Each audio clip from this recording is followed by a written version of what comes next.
Hello and welcome. Here I am again with another installation video. So today, sa wakas dumating na rin yung in-order kong SRO. SRO na Dark Earth.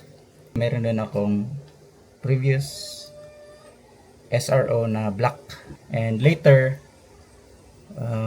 we would try this too.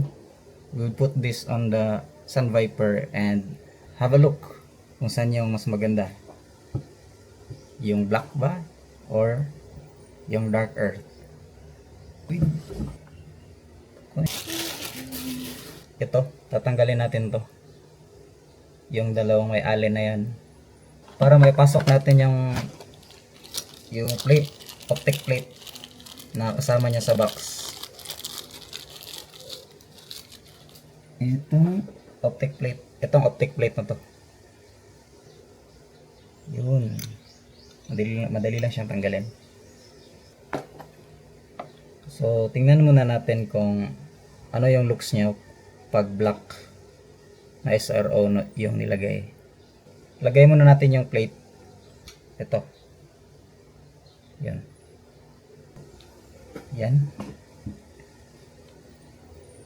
So ganito yung looks niya sa SRO na black.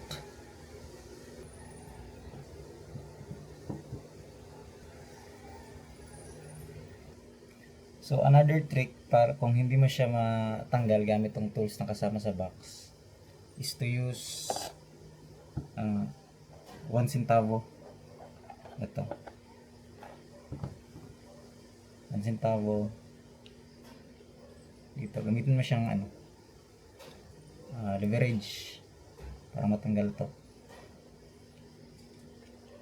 Then turn lang counterclockwise.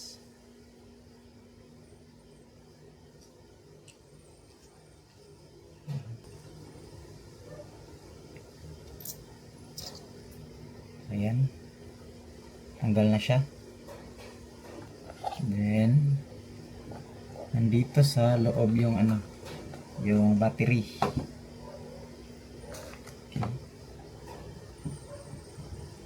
Salpak mo lang dyan. Dapat yung positive nasa facing upward siya sa ibabaw. Balik mo to. Then sa pagbalik, ingatan mo lang na ma-align siya, kasi pag ma-misalign mo, matigas siyang pihitin.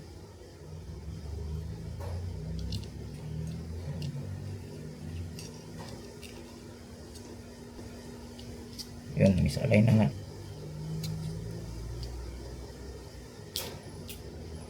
Yun, misalign niya. Ayan, ulit-ulit. Dahan-dahan. Yun.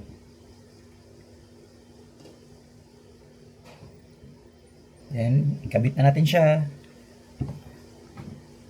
Madali lang naman siyang ikabit. Yung dalawang to, yung slot na yan, itatapat mo lang siya dito. Dalawang to. Yan, ganun. So, lagyan na natin yung tornilyo niya pang fix. Ito, dito, yung dalawang na yan. Then, sa pagpihit mo nito, mag-ingat ka lang kasi baka ma-overtorque ka. And then, walang spare na allen to. Walang spare.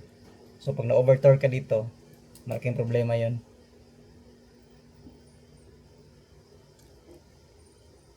So, alay-alay lang.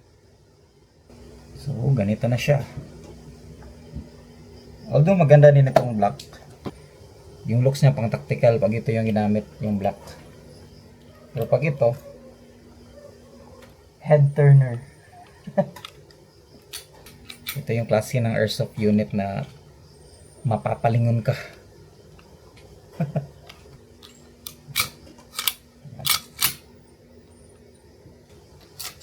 So, I'll give you time to appreciate it. Yan siya.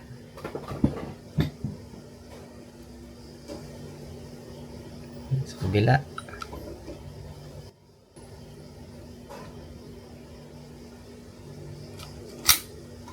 Then next time, itry natin yung performance niya gamit yung rig ko. Yan yung complete looks niya. So, that's it for this video guys. And another video na naman para sa testing ng pag-fire natin ito. So, that's it for this video. Thank you.